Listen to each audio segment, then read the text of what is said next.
cybersecurity lapses from small counties to local school districts, putting your private information at risk. Plus, a shooting and a teen's death, raising the long-debated question of when to release police body cam video. But first, a water emergency in Wichita after a massive water main break endangers your drinking water while shedding light on serious infrastructure concerns. That's what we're talking about right now on Kansas Week.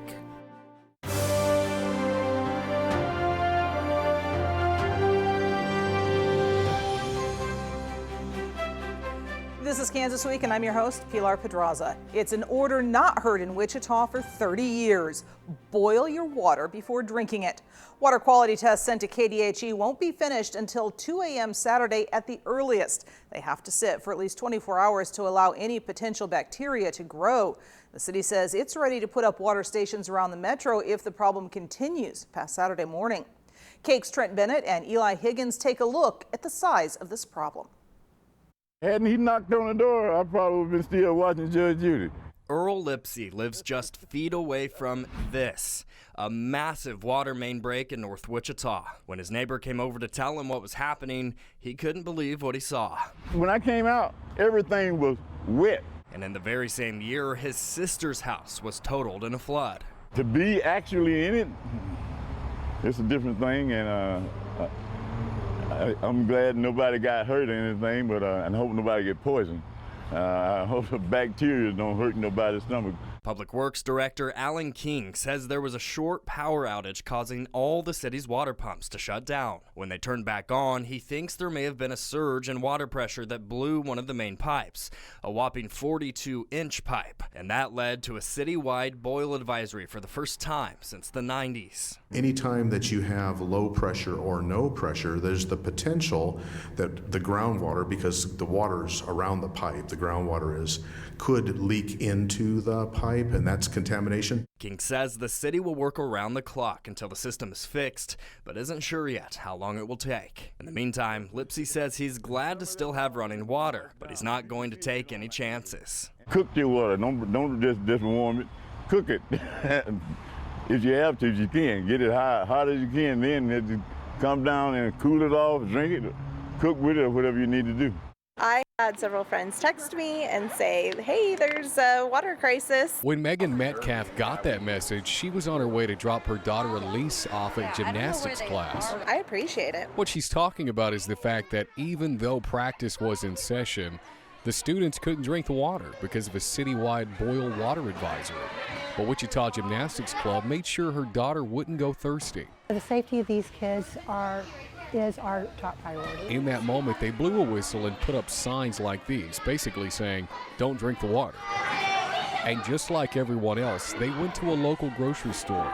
Michael Ward went to Dillon's. It's kind of a bad house in there. Dillon's was out of bottled water, so he grabbed what he could. Over at Barney's Deep Discount Drugs, it's just like that whole deal with when the toilet paper shortage, you know, everybody's panicking. When we stopped by before closing time, you could see they still had some water left. It's just crazy, and I never would have thought we would have sold so much water within like hours. However, with the shelves at most stores now empty, Metcalf says she's thankful they were able to get their hands on a few bottles. They at least have good, safe water. And the city says it's isolated the broken pipe now and has restored full water pressure. It's now just waiting for the last of the repair parts to arrive to fix that pipe, as well as waiting, of course, for those test results to come in. Joining me this week to discuss this and other things, we have Dr. Russell Arbin-Fox from Friends University, political analyst, and Dr. Jeffrey Jarman from Wichita State University, Elliott School of Communication. Thank you both so much for joining me. Glad to be here. This is an issue of infrastructure. We know that the city's infrastructure is aging. They went through a big deal with trying to build a new water treatment plant, got a $280 million grant from the EPA to do that. But that doesn't cover the pipes under the ground, which are also aging, and Wichita isn't alone in that problem. Not in the least. One of the key issues surrounding infrastructure, and anybody who studies the issue is familiar with this, but the problem is relatively few people actually study the issue of infrastructure. And that is the fact that this stuff ages. Roads, pipes all of our built environment declines over time. The weather wears it down, time, use wears it down. If you are not in a position to consistently put money into replacing old pipes and maintaining high levels of maintenance, then inevitably there's going to be breakdowns like this. It actually really impresses me that a city the size of Wichita hasn't had something like this for 30 years, because we all know that our sewer and water systems are for the most part very old, that the pumps that power them need a great deal of upgrading, and we haven't done the investing in them that's necessary. So, I mean, I think we should thank our lucky stars that it's been 30 years since we've last had to boil water in order to keep ourselves safe. Yeah, and that's because we take for granted a lot of those infrastructure projects. We take for granted the roads, the bridges, the water, and they don't have a natural constituency out there fighting for that funding, and those are tough political decisions, and that when you're faced between things that appear more imminent and more immediate, we fund those as opposed to investing, as you said, I think in the long-term important things that we have to do. It's why the infrastructure bills, like at the federal level, is so large, because the need is so great, because we've all put it off. It's built up for so much time. And your point about them not being popular, I think, is a really interesting one. In one sense, of course it's popular. Nobody says they don't want to fix bridges, but it's nobody's first priority. It's nobody's second priority. Yeah. It only becomes a priority when something like this happens. Yeah, right. And so the question is, can we get political will to get some of the funding that we need long-term to make sure that we go, hopefully, another 30 years before we have a problem like this? So does an event like this, where it becomes an immediacy to the public, change that dynamic and maybe create the fact that that political will exist? I would like to believe that this would actually change people's minds. I suspect that partisan priorities are going to continue to keep the votes locked in the place that they are. I also think, to be honest, 24 hours, 36 hours of boiling water, that's going to strike a lot of people as a terrible inconvenience, and probably some people are going to develop bacteria poisoning. But still, this isn't something really major. If we went for a week with a boil order, or 2 weeks for a boil order, then I might see our local Republicans changing their minds. Yeah, and it takes a Flint, Michigan level crisis. That's a good right? comparison. And it is a cruel kind of irony in this, that this will be short term, and it was very disruptive, I'm sure, for lots of families today who couldn't send their kids to school, for people who had other activities that were canceled. But that will dissipate, and that, Monday kids will be back, and I would suspect they're going to be back in school, and we will move on to the next item. Yeah. Well, and we're going to do exactly that, move on to the next item. Thanks for the transition. You may not think of the internet as infrastructure, but it is, especially when we consider how we use it to interact with the government. But just how safe is your information in the hands of local governments? This last week raised some serious questions. We now know Pottawatomie County in northeast Kansas has paid more than $70,000 to end a crippling cyber attack. The Topeka Capital Journal reports the computers there have been down for about 2 weeks, with the attackers demanding $1 million ransom. The county administrator announced in a news release the hackers ended up accepting less after they explained Pottawatomie is a small county and simply couldn't come close to meeting the original demand. The county's insurance carrier paid most of the ransom. Meanwhile, the Kansas Reflector reports a legislative audit has revealed most school districts in Kansas aren't practicing basic security measures for information technology. The survey, which had a 51% response rate, revealed 58% of responding school districts do not require security awareness training for staff at any time. 65% do not scan their systems for vulnerabilities as often as recommended, and 69% do not have an incident response plan. This at a time when the K-12 Cybersecurity Resource Center reports security incidents at schools are up 18% since last year. The Kansas Reflector reports members of the Legislative Post-Audit Committee expressed disappointment. Senator Rob Olson saying, "I can't believe in this day and age that we're this far behind. It's going to take 2 or 3 years just to get up to par. I think the legislature should pick this up and set some minimum standards."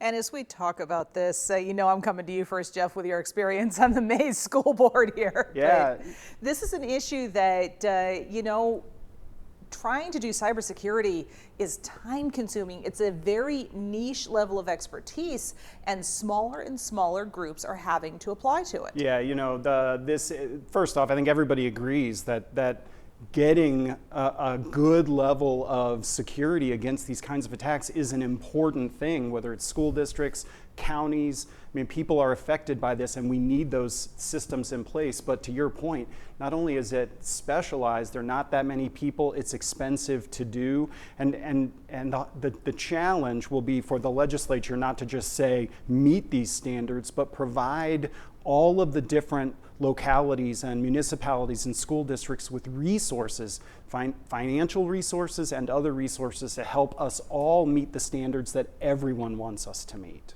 And is that a real danger, another unfunded mandate there?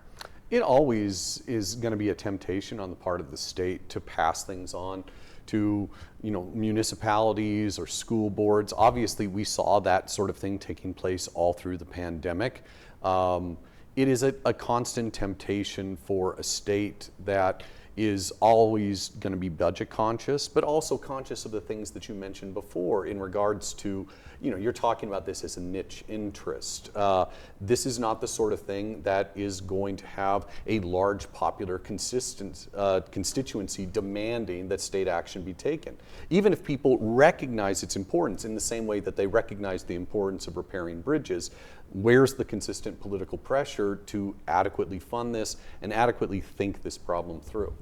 Yeah, hopefully, like we said before, it takes awareness of those vulnerabilities to not just spur interest, but to spur action and support to provide those tools to help people get what they want from those agencies. And it's something maybe that's going to be even more difficult with this next session, considering it's going to be a redistricting session. Oh yeah, very much so.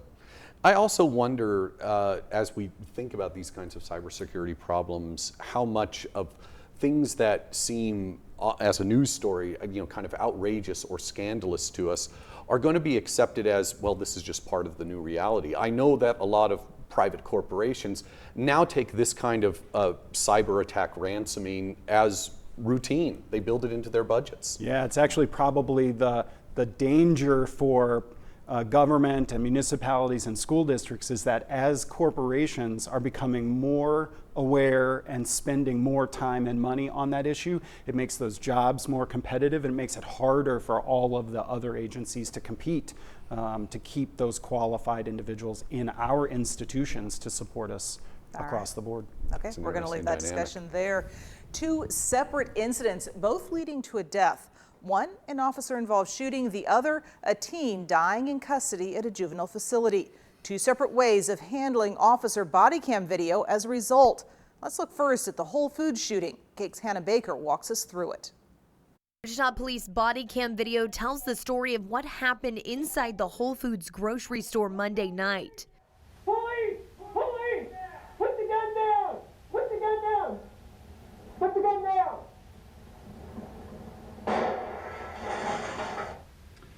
So that one gunshot you hear at the end is from the suspect's firearm, and that is followed by the shattering of glass just to the right, or I'm sorry, to the left of the officer pictured with the axe on camera. That shattered glass covered the ground at the front of the store. Police say 31-year-old Danielle Robinson pointed the gun at the officers, and after they told her to drop it, she ran back into the store and fired a shot at the officers. That's when officers opened fire, hitting her and sending her to the hospital. We learned that our suspect did point a gun at least 3 individuals and actually demanded car keys of one of them while pointing the gun at them. One of those people talked to KAKE News. She doesn't want to be identified, but she says Robinson confronted her and her husband as they were leaving the store. She already went into a panic mode or fear because she's like, no, you're going to take me away from here. I need to leave here. Police say there were 10 to 15 customers and employees inside the store when all of this started,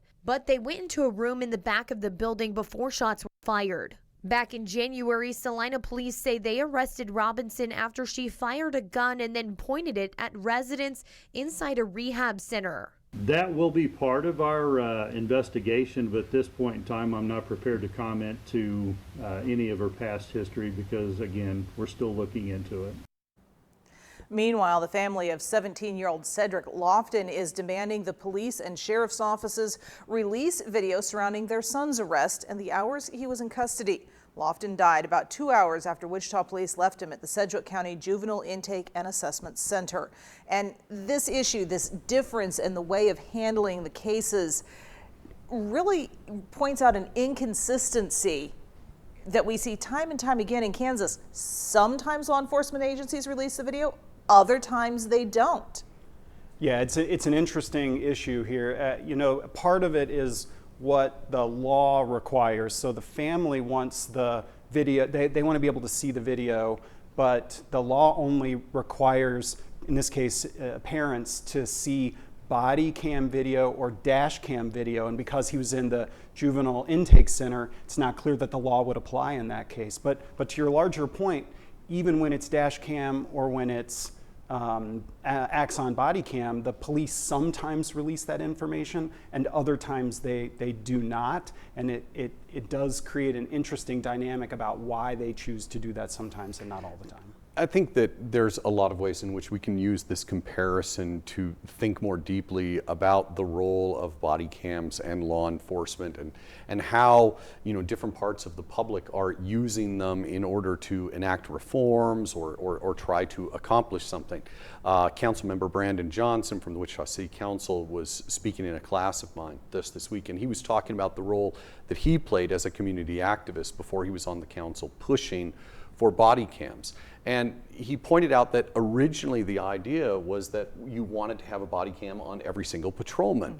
And that had wide support amongst a lot of people until all of a sudden folks realized that, well, wait a minute, what about commanders? What about sergeants? They're often in the field, they're often, executing arrests, or in the case of people already in custody, they're dealing with those that are being detained. What about body cam footage for those sorts of people? And so there's all sorts of inconsistencies and unresolved questions in how we're going to make use of these and what the city police department is willing to share with us from this footage. Yeah.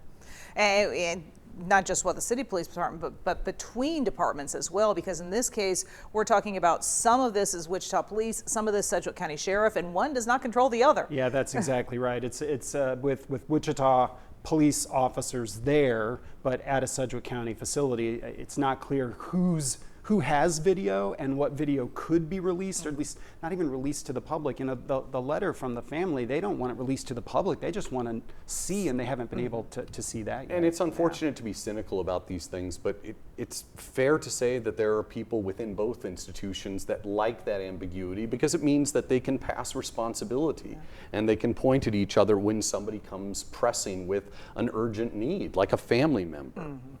Well, I know that there have been several bills passed, or not passed, but introduced over the last few years trying to change some of this. It'll be interesting to see what happens in this next session. Meanwhile, Kansas took a step forward in protecting its most vulnerable children this week. It's a step most agreed needed to happen. So why the controversy? Kansas Governor Laura Kelly this week signed an executive order setting up the Division of Child Advocacy. She says the division will oversee organizations that provide foster care. The order permits the governor to appoint the individual. However, neither the governor nor the legislature can fire the advocate, keeping the position from becoming political. Kelly called the creation of the advocate a true victory for the kids in Kansas families.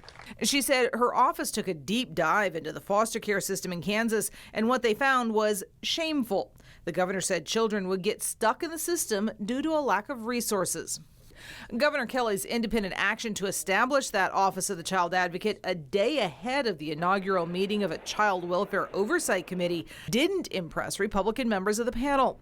Senator Richard Hildebrand, a Galena Republican who serves as chairman of the committee, called the governor's decision to bypass legislators through executive order a slap in the face. He added, "Don't get me wrong, the Office of the Child Advocate is a needed position, a position that has been needed for a long time. I just find it very, very troublesome that the governor decided on the eve of the first meeting of this committee, which one of our tasks was to look at this, they decide to issue an executive order forming it." Last session, there was bipartisan support for a House bill that would have had the advocate report directly to the legislature, but House leadership killed the bill before it received a vote. Meanwhile, the Senate passed a competing plan that would have placed the office under Attorney General Derek Schmidt, a Republican currently trying to unseat Kelly as governor in next year's elections. All right, let's start off first, the benefits of having a child advocate division. And it's not just children, really, it's larger than that. Oh, yeah. I mean, the curious thing about this is that no one really probably disagrees with this. I mean, there is a lot of political will to work on this issue, to get an advocate in this role, but it has become politicized. I mean, even the comment there from the legislator about how it's a slap in the face to do it with an executive order, you know, like, well, then you should have passed one of the many bills you had last legislative session, and it wouldn't have come to the need for an executive order. I mean, I think that comment by Hildebrand was, you know, pure partisan positioning. You know, this is something that a Democratic governor has done. I'm going to find some sort of way to, you know, indicate a weakness with it or a problem with it. I think that it is important to keep in mind that this is a patch. It's not a systemic fix. The whole idea of creating an advocate that will be non-political is so that you can create someone who's going to be able to exercise pressure and testify in the legislature and demand budget increases in a way that's separate from already ongoing political systems. And this is because they recognize that the political system probably is not going to work well for these children. There's too many problems, too many budget problems, too many organizational problems within the system. So let's at least create some kind of master who will be able to hold our own feet to the fire. And since it is essentially that kind of patch, I don't have a problem with it being an executive order. I mean, you're talking about an intervention anyway, so why not the governor intervening as opposed to a committee? The end result is the same, yeah, I think. I agree, and the reality is they can still put a plan in place legislatively, and the governor likely, because she took this action, will force their action. Right. Yeah. Right. All right. Well, we'll have to wait and see what they decide to do as the session resumes next January, I guess. Yeah. The city of Wichita in hot water over some things its HOT, or Homeless Outreach Team, did this week. Cake's Hannah King takes a look at what's so controversial about two white lines painted on a Wichita sidewalk. If you come over here, you'll see the white lines over there. That's our limit. That's our limit. The city marked public and private property in front of the open door homeless shelter after problems with people camping out and leaving a mess. I've been the captain at Patrol South for 3 years, and this has been like an ongoing issue for that 3 years that probably even predates me. Wichita Police Captain Wendell Nicholson oversees the Homeless Outreach Team, or HOT. Us just trying to do something else to try and eliminate some of the concerns that our stakeholders in that area have. But the homeless, like Raul Talavera, says he does not understand why. Because see over there, there's the trash cans over there. That's where we throw our trash. Talavera says the trash is not the issue. They don't want us to sleep right here. No matter where we go, there's always going to be an excuse. The city has also posted signs just like this one. There are two here under the 2nd Street Bridge telling folks to remove all personal belongings. And this location is scheduled for a cleanup on or after this Saturday. The only thing they're doing is making us mad. While some people on the street say it's not okay, others, even in a similar situation, agree with the changes. It helps kind of clean up the city. I mean, it's getting to be we're so bad now that there's just so much trash, and it's just getting more violent. A nearby neighbor says if these lines appear on this stretch of sidewalk, he hopes the city will start enforcing the same rules everywhere else the homeless decide to set up camp. I think if they're going to do that, they should do it to all these businesses here. And this is not exactly the confiscations and kicking people out that we've seen in some of the bigger cities, but there are a lot of very concerned advocates that this is a step in that direction. Yeah, well, there's a lot of things that we can say about this. We can talk about the police viewing the homeless population of Wichita as a problem to be managed as opposed to something that they have to look for comprehensive solutions for. We can talk about taking a public space and redefining an easement as private property for the purposes of forcing people to remove their goods. I think one thing out of all of the stuff that we could talk about that would be worth focusing on is the fact that the Wichita Police Department did this. They answered some questions about it at a district advisory board meeting, but otherwise there was no announcement of this change of policy. If it hadn't have been for a couple of people who watched these district advisory board meetings closely, Chase Billingham, a sociology professor at Wichita State University, is one of them, then I'm not sure anybody would have known about this. I mean, the homeless population would have known about it, but unfortunately they don't necessarily have access to the media.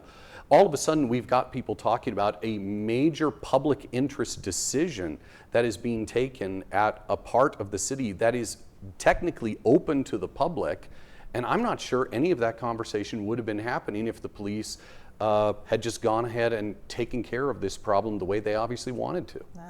You know, in the interest of transparency, I'll say my wife is a legal advisor to the Wichita Police Department, but beyond that, I also want to say I think, you know, this isn't to me, we should not think of this as the police attempting to fix a homelessness problem. It is, I mean, and the concern about this particular policy, I think, is well intentioned, but it highlights that there is a problem, and this is the effect of a larger problem of people without houses. And we need a long-term and very different strategy to fix the problem so that we don't have people, so many people on the streets. I mean, the police in that press conference we saw announced they had like 700 complaints over a several-month span. I mean, it's obviously something of a great concern to a lot of people. And the fact that there is inconsistency between a lot of the agencies that address the homeless population, Open Door versus Lord's Diner and so forth, that kind of exacerbates this because some of these people feel like, oh, this is okay, and then they find out, well, no, the business folks here complain. Yeah, it's a tough situation. We're going to have to leave that there because we are out of time. Thank you both so much for joining me. Thank you as well. I hope you've enjoyed our discussion. We'd love to continue it online. Just look for Pilar Pedraza TV or PBS Kansas on Facebook, Twitter, or Instagram. For now, stay safe and have a great week.